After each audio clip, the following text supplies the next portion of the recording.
오늘은 한 해의 마지막 주일, 송년 주일이죠. 한 해 동안 개인적으로나 또 국가적으로나 어렵고 힘든 일도 없지 않았고 인간적인 생각으로 염려되고 걱정되는 일도 없지 않은 거 사실입니다.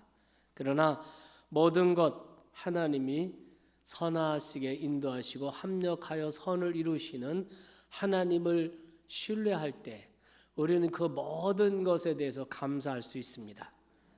2019년 한 해 하나님을 신뢰함으로 감사하며 보낼 수 있으시겠습니까? 감사함으로 보냅시다. 그리고 새해 2020년 하나님을 기쁘시게 하기 위해서, 그리고 우리의 믿음이 더 창의적인 믿음으로 성숙해지기 위해서 오늘 하나님의 말씀을 생각하고, 그리고 우리가 새로운 결심을 함으로써 우리가 새로운 의미 있는 이런 변화된 삶을 살아가는 여러분들이 다 되시기를 주님의 이름으로 축원합니다. 그래서 저는 이 결심주일, 송년주일 말씀을 위해서 하나님 앞에 기도하면서 하나님의 말씀을 구할 때 주신 말씀이 오늘 누가복음 13장의 말씀입니다. 오늘 이 말씀을 통해서 특별히 열매를 기대하신 하나님, 이런 제목으로 여러분과 함께 은혜를 나누겠습니다. 우리가 성경을 해석하는 방법에는 여러 가지가 있습니다. 그 중에 하나가 본문 말씀을 성경 전체의 문맥 속에서 이해하는 방식입니다. 오늘 본문을 읽어보면 우리가 세 가지 이야기가 나와 있습니다. 앞에 있는 두 가지 이야기는 예수님 당시에 실제로 일어났던 사건을 다루고 있고, 그리고 두 번째 이야기는 예수님께서 하신 비유의 이야기입니다. 예수님 당시에 실제로 일어났던 두 사건 가운데 먼저 하나가 갈릴리 지방의 사람들 몇 사람을 본보기로 총독이 처형을 하고 그 피를 그들의 제물에 섞었다는 아주 끔찍한 이야기를 하고 있습니다. 두 번째 사건은 예루살렘의 실로암 망대, 실로암 타워가 붕괴되는 바람에 그 밑을 지나고 있던 사람 18명이 깔려서 죽었다 하는 이 사고 이야기를 하고 있습니다. 그리고 마지막 세 번째는 비유인데, 어떤 사람이 무화과 나무를 자기 포도원에 옮겨 심고 3년 동안이나 열매를 구하러 갔는데 열매를 맺지 못해서 실망했다, 이런 얘기가 기록이 되어 있습니다. 이 세 개의 이야기가 각각 서로 다른 이야기 같지만, 그러나 전체 문맥 속에서 보면 한 가지 메시지를 전달하고 있습니다. 오늘 이 본문 세 가지 이야기를 통해서 예수님이 오늘 이 송년주일에 우리에게 전달하는 메시지가 무엇일까요? 너희도 만일 회개하지 않으면 이와 같이 망한다 하는 것입니다. 예수님 당시에 갈릴리 사람들은 거기에 폭동이 자주 일어났습니다. 제가 성탄주일에 갈릴리 지역에 대한 특성에 대해서 말씀을 드린 것 같은데, 이 갈릴리 지역에는 외세 침략이 자주 있었습니다. 그리고 이방인들이 들어와 섞여 살고 있었고 또 피도 섞이게 되었습니다. 이러기 때문에 여기에는 자연히 선동적이고 저항적인 기질이 갈릴리 사람들에게 예로부터 계속 있었습니다. 그래서 그곳에서 자주 폭동이 일어나곤 했습니다. 그 지역을 다스리던 빌라도 총독이 본보기로 몇 사람을 처형을 한 것입니다. 그 처형당한, 정말 갈릴리 사람 가운데 몇 사람 처형당하고 죽임을 당한 그 사람들은 어떤 사람들이었을까요? 갈릴리의 다른 사람들보다 죄가 더 많은 사람들이었을까요? 예루살렘의 실로암 타워가 붕괴되는 바람에 마침 그 시각 그 밑을 지나고 있던 사람들이 18명이나 깔려 죽었습니다. 이 불행한 사람들은 어떤 사람들이었을까요? 다른 예루살렘 시민들보다 뭔가 죄가 더 많아서 이런 불행한 일을 당한 것일까요? 우리가 살고 있는 이 시대에도 우린 종종 갑작스러운 재난이나 사고로 생명을 잃는 사람들을 보게 됩니다. 1994년 10월 21일 아침 7시 반경에 멀쩡해 보이던 성수대교가 무너졌습니다. 그리고 그 시각에 그 다리, 그 상판을 지나던 시내버스 한 대, 승용차, 승합차 5대, 6대가 상판과 함께 40m 밑에 그 한강으로 떨어졌습니다. 이 사고로 인해서 모항여고 학생, 여학생 9명 포함해서 32명이 목숨을 잃었습니다. 그 사람들은 어떤 사람들이었을까요? 바로 1분 전에 그 다리, 그 상판을 지나갔던 시내버스 승객들보다 죄가 더 많아서였을까요? 1971년 12월 25일 성탄절 아침에 서울 중심부에 있는 대연각 호텔에 화재가 일어났습니다. 그때 그 사고는 정말 아비규환이었습니다. 대한민국 역사의 가장 참혹한 화재였습니다. 사망자만 164명 죽었습니다. 그 사람들은 어떤 사람들이었을까요? 성탄절을 경건하게 보내지 않고 호텔에서 쾌락을 쫓던 사람들, 하나님께 심판을 받은 것일까요? 그 사람들보다, 다른 사람들보다 더 죄가 많아서 있을까요? 물론 그렇게 생각할 수도 있겠죠. 2004년도에 인도네시아 스마트라 섬 해저에서 9.1의 강진이 발생해서 쓰나미가 일어났습니다. 그 쓰나미로 인도양 해변에서 휴가를 즐기고 있던, 그것도 역시 12월 25일 성탄절이었습니다. 성탄 휴가를 해변에서 즐기고 있던 사람들 무려 16만 명이 사망자를 냈습니다. 이 사람들은 어떤 사람들이었을까요? 성탄절을 경건하게 보내지 않고 휴양지에서 자신의 쾌락을 쫓다가 하나님의 심판을 받았다. 어떤 목사님이 설교 시간에 이런 말씀을 하셨다가 두고두고 구설수에 오른 적이 있습니다. 과연 그런 것일까요? 정말 다른 사람들보다 죄가 더 많아서 갈릴리 사람들 중에 그 빌라도에게 잡혀 재수없이 죽은 것일까요? 다른 사람들보다 죄가 더 많아서 실로암 타워가 무너졌을 때 그 18명이 깔려 죽은 것일까요? 예수님께서는 인간의 불행을 그런 식으로 보시지 않으셨습니다. 오늘 2절과 4절 말씀 보면은 이 사람들이 너희들보다 죄가 더 많아서 그런 줄 생각하느냐? 아니다! 라고 강하게 부정하십니다. 그러면서 3절, 5절에 반복해서 하신 말씀이 있습니다. 너희도 만일 회개하지 아니하면 다 이와 같이 망할 것이다. 무슨 뜻입니까?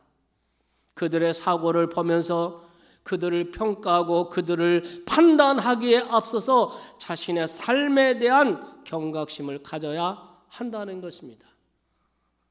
나는 지금 내 인생을 잘 살고 있는지, 과연 지금식으로 이렇게 살아가면 나는 후에 없는 삶을 살 수 있는지 자신의 삶을 반성해 보아야 한다는 것입니다. 우리말에 반면교사란 말이 있어요. 다른 사람이나 사물의 부정적인 측면을 보면서 교훈을 받는다는 것입니다. 우리는 역사에 불행한 역사를 보면서 그 역사를, 불행한 역사를 반면교사로 삼아야 됩니다. 3.15 부정선거 이긴 것 같지만 망했습니다. 이것이 역사의 반면교사가 되어야 한다는 거죠. 다른 사람의 불행을 보면서 우리는 동정과 연민의 마음을 가지면서 동시에 반면교사로 삼아서 지금의 나를 돌아보는 기회로 삼아야 한다. 이것이 주께서 주시는 메시지입니다. 예수님은 이 메시지를 더 분명하게 전달하기 위해서 하나의 비유를 드십니다. 그것이 바로 열매 맺지 못한 무화과 나무의 비유입니다. 오늘 6절 이하의 말씀에 보면은 어떤 사람이 자기 포도원에 무화과 나무 한 그루를 옮겨 심었다 이렇게 말합니다. 좀 이상하지 않습니까? 무화과 나무는 길가에 그냥 마구 자라나는 나무들입니다. 그런데 이 무화과 나무를 자기가 소중하게 여기고 소중하게 가꾸는 포도원에다가 옮겨 심었다는 것입니다.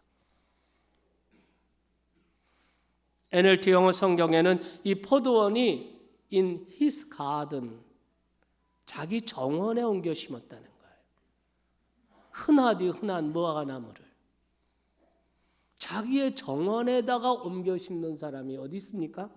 이해가 잘 안 됩니다. 그런데 생각해 보면 저와 여러분이 그렇습니다. 왜 하나님께서 많은 사람들 가운데 나를 선택하셨는지, 왜 하나님이 나를 사랑하시는 건지, 왜 하나님이 나에게 은혜를 베푸시는지, 왜 하나님이 이 은혜의 자리, 이 예배의 자리에 나를 초대해 주시는 건지 아무리 생각해도 그 이유를 알 수가 없습니다. 우리가 아주 은혜롭게 부르는 찬양 가운데 Amazing Grace라는 찬양이 있죠. 놀라운 은혜. 우리 찬송가 305장이죠. 나 같은 죄인 살리신 그 은혜 놀라워. 이런 찬양입니다. 이 찬송시의 작가는 영국의 존 뉴턴 목사님이십니다. 그분은 1725년에 태어나서 1807년까지 산 사람이죠. 이 존 뉴턴 목사님은 어떤 사람이었습니까? 노예선언의 선언으로 밑바닥 인생을 살았던 사람인데 하나님의 은혜로 구원받아서 목사가 되었습니다. 그 후에 그 존 뉴턴 목사님은 많은 사람에게 선한 영향력을 미치며 살았습니다. 그에게 영향을 받았던 사람 가운데 영국의 정치인 한 사람이 있습니다. 윌리엄 월버포스라는 사람입니다. 이 사람은 당시 노예 제도가 상존하고 노예 제도법이 있었던 이 영국에 그 노예 제도를 철폐하는 법안을 만들어서 기도하면서 끊임없이 설득하고 노예 제도를 폐지해야 하나님의 뜻을 이루는 것이다. 이것이 하나님이 원하시는 것이다. 이 생각을 가지고 국회에 들어온 다음부터 43년 동안이나 끊임없이 설득하고 노력해서 마침내 이 노예 제도를 폐지하는 법안을 통과시킨 장본인인 것입니다. 그 윌리엄 월버포스가 말하기를 나의 멘토, 나의 정신적 지주가 바로 존 뉴턴 목사님이시다 라고 말했다는 것입니다. 노예선의 선원이었던 천한 무화과 나무 존 뉴턴이 하나님의 은혜로 구원받아 교회라는 하나님의 포도원에 심겨서 사람들에게 선한 영향을 끊임없이 미친 그 결과로 영국 사회가 바뀌게 된 줄로 믿으시기 바랍니다. 그렇습니다. 그냥 길거리에 아무 데서나 자라야 할 그 무화과 나무가 포도원에 옮겨 심긴 것처럼 오늘 여러분과 저도 무조건적인 하나님의 은혜로 지금 이 자리에 앉아 있습니다. 우리는 그 은혜로 말미암아 하나님의 자녀가 되었고 하나님의 소유된 백성이 되었습니다. 사망에서 생명으로 옮겨졌습니다. 영원한 생명을 유업으로 받았습니다. 로마서 5장 2절을 같이 나누고 싶습니다. 로마서 5장 2절에 보면 또한 그로 말미암아 우리가 믿음으로 서 있는 이 은혜에 들어감을 얻었으며 하나님의 영광을 바라고 즐거워하느니라. 예수 그리스도에 의해서 믿음으로 우리는 지금 우리가 앉아있는, 우리가 서 있는 이 은혜의 자리에 들어와 있다는 얘기입니다. 믿으십니까? 이 사실을 정말 믿는다면, 이 사실을 정말 아는 사람들은 어떻게 되겠습니까? 당연하죠. 열매 맺어야죠. 왜 포도원 주인은 길가에 흔한 무화과 나무를 자기의 소중한 포도원에 옮겨 심어서 3년 동안이나 거름을 주고 물을 주고 가꾸고 왜 그랬습니까? 당연하죠. 열매를 기대하는 거죠. 하나님은 저와 여러분에게 은혜를 베푸시고 우리에게 기대하시는 것은 한 가지, 열매입니다.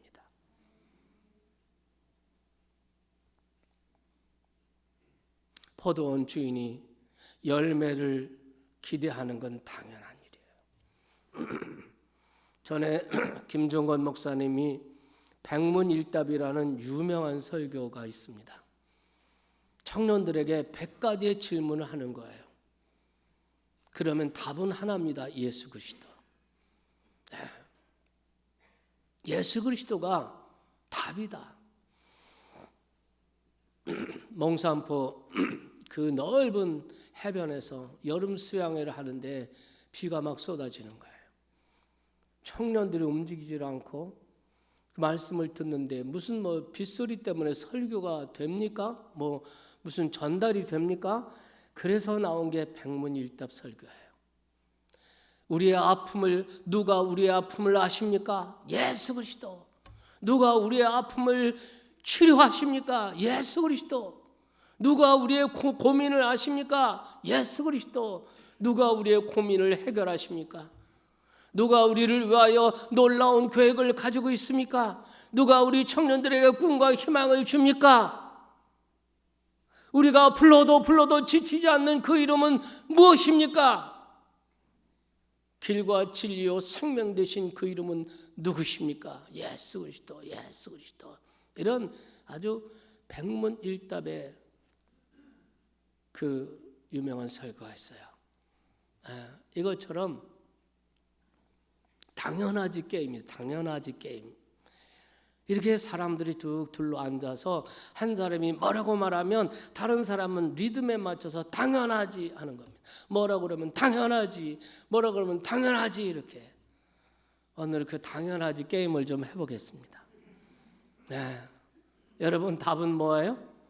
여러분이 하는 것은 당연하지. 예수 그리스도 아니 당연하지 그래.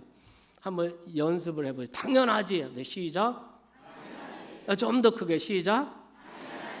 네, 지금부터 하겠습니다. 포도원에는 포도나무를 심어야지. 그런데 무화과 나무를 포도원에 심었다면 이유가 있을 것 아니야. 포도원 주인은 무화과 열매를 기대했겠네.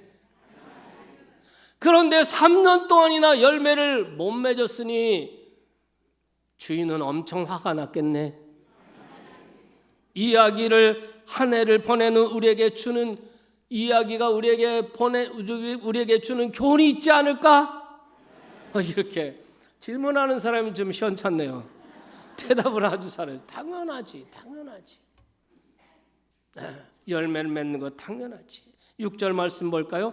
한 사람이 포도원에 무화과 나무를 심은 것이 있더니 와서 그 열매를 구하였으나 얻지 못한지라.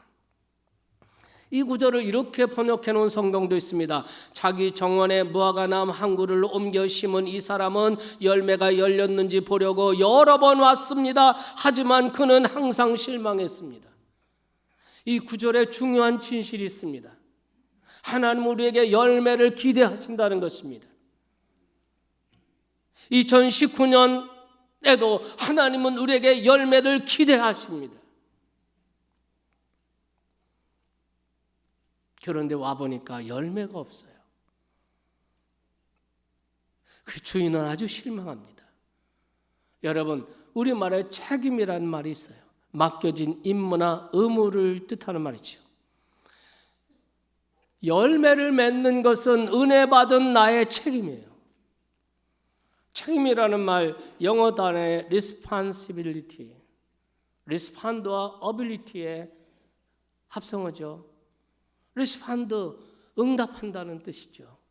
ability, 능력, 응답할 수 있는 하나님이 나에게 베푸신 은혜, 예수 그리스도를 통해서 나에게 주신 모든 은혜, 그 은혜에 대해서 응답할 수 있는 능력이 바로 책임 있는 사람, 그것이 바로 열매 맺는 삶이라는 것입니다. 여러분, 다윗의 시편 기억합니까? 116편 12절인데 여호와께서 내게 주신 모든 은혜를 내가 무엇으로 보답할꼬? 하나님의 은혜를 이만큼 받았으면 그 은혜에 대해서 응답할 줄 알고 그 은혜에 대해서 보답하는 사람, 이 사람이 열매 맺고 책임 있는 사람인 줄로 믿으시기 바랍니다. 한 해의 송년을 보내면서 만일 저와 여러분에게 회개할 것이 있다면 바로 이 문제가 아닌가 생각합니다. 하나님의 은혜를 받은 우리가 책임 있는 삶을 살지 못하고 열매 맺는 삶을 살지 못한 잘못을 우리는 진심으로 회개해야 하지 않을까요? 하나님의 은혜를 받고 그 은혜에 올바로 리스판드하지 못하고 올바로 리페이하지 못한 이러한 잘못을 회개해야 하지 않을까요? 어떻게 하면 우리가 은혜 받는 그 은혜에 대해서 우리가 응답하는 열매 맺는 책임 있는 삶이 가능해질 수 있을까요? 여러분, 누가복음 5장 5절 말씀을 나누고 싶습니다. 누가복음 5장 5절 말씀 보면은 우리가 밤이 새도록 수고하였으되 잡은 것이 없지만 말씀에 의지하여 내가 그물을 내리리다. 시몬 베드로는 그날 아침에 자기의 경험을 송두리째 뒤집어 엎어버렸습니다. 밤새도록 그물을 내려 고기를 잡았습니다. 그것은 자기의 어부의 모든 지혜, 모든 경험, 모든 방식을 다 동원한 것입니다. 그런데 깊은 데로 가서 그물을 던져라. 그렇게 자기가 말씀하시는 그분 앞에서 자신이 지금까지 알아왔던 모든 경험, 지금까지 해왔던 방식, 상식, 모든 것을 다 부정해버렸, 송두리째 다 부정해버렸습니다. 밤새도록 수고하여 잡지 못하였지만 그러나 이 한마디로 자기를 부정해버릴 때, 그럴 때 그는 자기 앞에서 말씀하시는 그분이 메시아 그리스도라는 사실을 발견하게 된 줄 믿습니다. 모든 위대한 발명은 기존의 발상을 깨는 자들에게 주어진다, 이런 말이 있어요. 자기가 알고 있는 지식과 경험만을 고집하는 사람들에게는 창의적인 생각이나 아이디어가 주어지지 않는다는 것입니다. 우리의 믿음 생활도 마찬가지라고 생각해요. 늘 해왔던 방식대로, 늘 자기가 해왔던 방식대로 그렇게 믿음 생활을 고집하는 사람들이 있습니다. 나는 오후 예배는 상관없어. 부흥회를 해도 나하고는 상관없어. 늘 해왔던 방식대로, 늘 해왔던 그 수준대로 그렇게 고집하는 사람들에게는 한 단계 믿음이 성장할 기회가 주어지지 않을 것입니다. 시몬 베드로가 그렇지 않았습니까?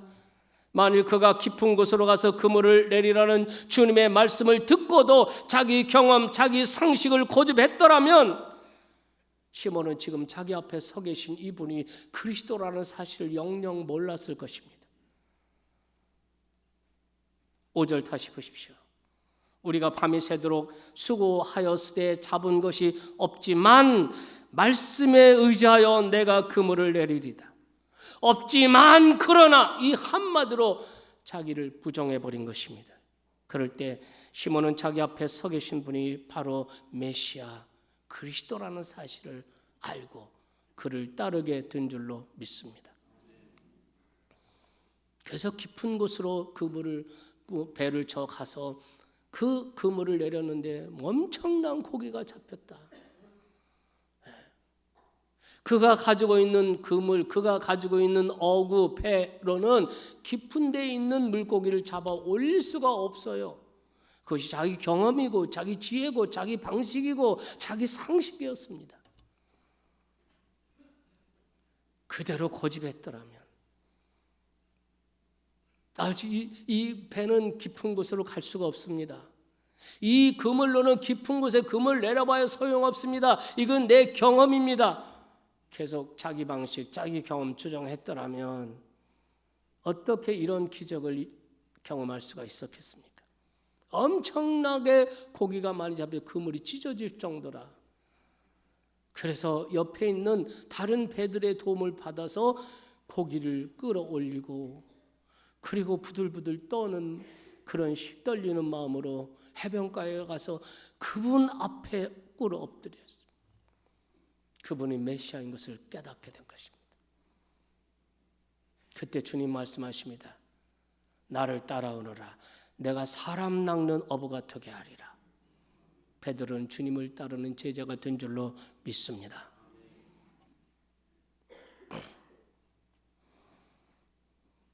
제가 말씀드리고자 하는 요점은 지금까지 믿어왔던 자기 방식을 내려놓지 않는 사람은 결코 말씀을 따라 창의적인 믿음 생활을 할 수 없다는 것입니다. 내년에도 만일 지금까지 믿어왔던 방식을 그대로 고집한다면 내년에도 또다시 우리는 열매 없는 믿음의 삶을 살게 될 것입니다. 이제는 우리 믿음 생활에도 말씀을 따라 창의적인 변화가 일어나야 하지 않을까요? 오늘은 주께서 허락하셨던 2019년 한 해의 마지막 주일 예배를 드리는 시간입니다. 어쩌면 이 시간이 우리에게는 매우 엄숙한 시간일 수 있습니다. 왜냐하면 주께서 한 해의 열매를 찾으러 각자에게 오시는 시간일 수 있기 때문입니다. 여러분은 무슨 열매를 주님께 드릴 수 있습니까? 이 무화과 나무는 열매를 맺지 못했습니다. 열매가 없는 무화과 나무에 실망한 주인은 포도원직에게 이렇게 말합니다. 7절 보세요. 이 무화과 나무에서 열매를 구하되 얻지 못하니 찍어버리라. 어찌하여 땅만 버리겠느냐. 찍어버리라. 회개하지 않으면 망할 것이다라는 메시지와 통하는 것입니다. 찍어버려라. 어찌 땅만 버리겠느냐. 우리말에 무용지물이 있습니다. 아무런 일에도 쓸모가 없다는 것이죠. 쓸모가 없을 뿐만 아니라 땅만 버리는 해가 있다는 것이죠. 영국의 유명한 신학자 가운데 윌리엄 버클레이라는 분이 있습니다.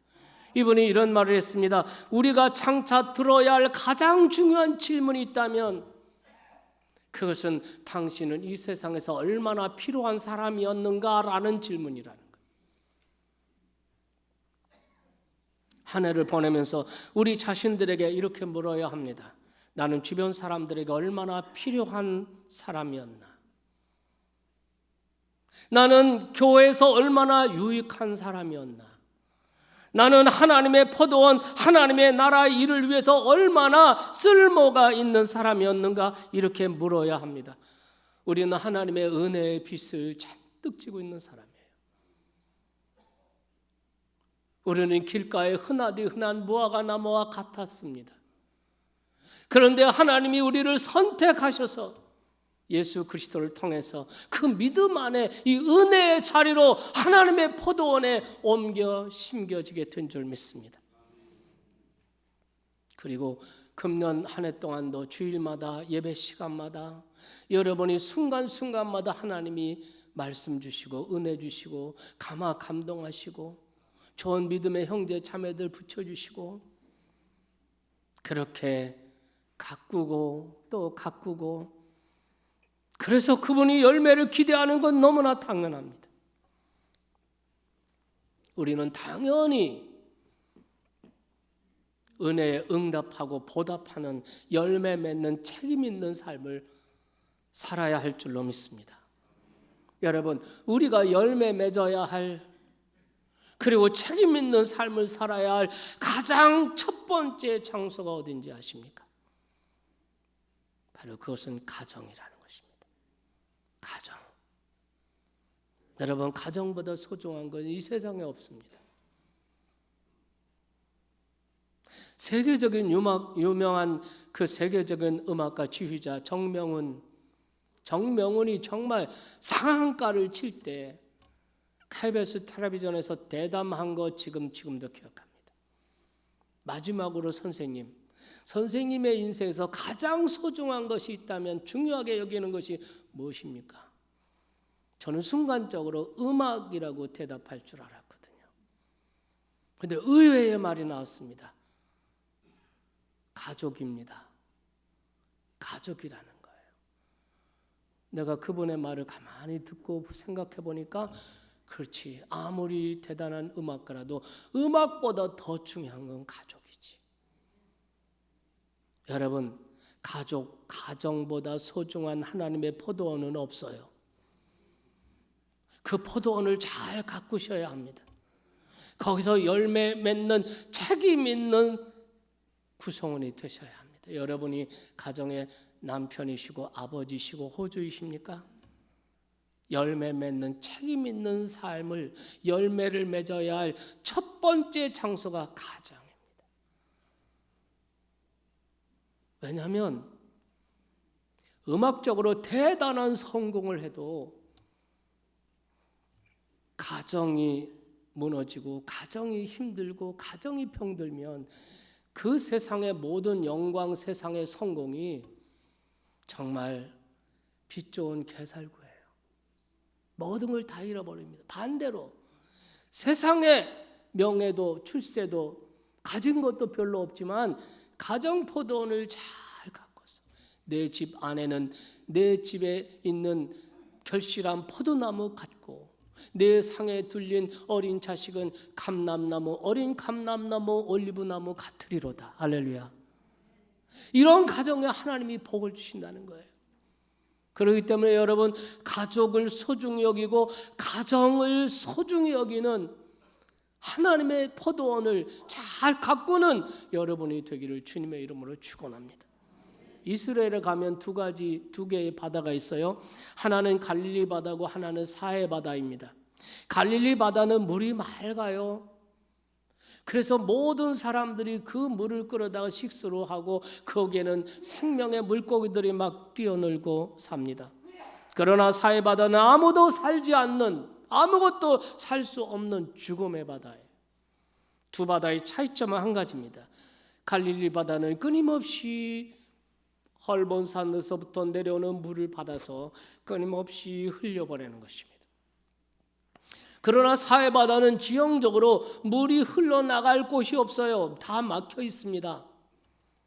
그 결과 하나는 생명의 바다가 되고 하나는 죽음의 바다가 되었습니다. 하나님의 은혜를 받고도 책임 있는 삶을 살지 못하는 사람은 열매 맺지 못하는 삶을 사는 사람이고, 이런 사람을 비유한다면 죽음의 바다와 같은 삶을 살고 있는 거예요. 여러분의 가정은 갈릴리 바다입니까? 사해 바다입니까? 그러면 여러분 어떻게 해야 되겠습니까? 열매를 맺지 못했어요. 주인이 화를 냅니다. 실망합니다. 찍어버려라. 어찌 땅만 더 버릴 수 없다. 찍어버려라.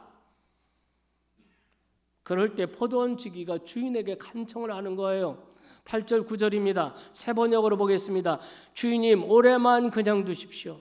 그동안에 제가 그 둘레를 파고 거름을 주겠습니다. 그때 가서 열매를 맺으면 좋지만 열매를 맺지 않으면 그때 가서 찍어버리십시오. 이 포도원 지기 덕분에 이 무화과 나무는 다시 1년 동안 생명을 연장하게 되었습니다. 한 해 동안 제대로 열매를 맺지 못한 우리를 위해서 포도원 지기처럼 중보하는 분이 계십니다. 하나님 보좌 우편에서 말할 수 없는 탄식으로 우리를 위하여 기도하시는 분이 계십니다. 그분의 기도 덕분에 우리는 또 한 해를 살게 되었습니다. 우리를 위해 기도하시며 그분은 열매를 바라시고 열매를 기대하십니다. 그렇다면 우리는 어떻게 해야 되겠습니까? 지금까지 살아왔던 식으로 계속 살지 않겠다는, 하나님의 은혜에 응답하며 책임 있는 삶을 이제부터는 살겠다는 이런 결단이 있어야 할 시간입니다. 모든 의미 있는 변화는 의미 있는 믿음의 결단에서부터 시작하는 거예요. 뜻을 정하고 결단하는 것이 없이 저절로 되는 법은 없습니다. 뜻을 정하고 결심하고 신앙생활도 가정생활도 남편으로서 아내로서 아버지로서 교회 집사로서 이렇게 가서는 안 되겠다. 더 이상 이 방식으로 계속하지 않겠다는, 이제는 하나님의 은혜를 받았으면 그 은혜에 리판도 할 수 있는, 하나님 앞에 올려드리고 응답하는 책임 있는 열매 맺는 삶을 살아야 하겠다는 이런 결단이 우리 모두에게 있기를 주님의 이름으로 축원합니다.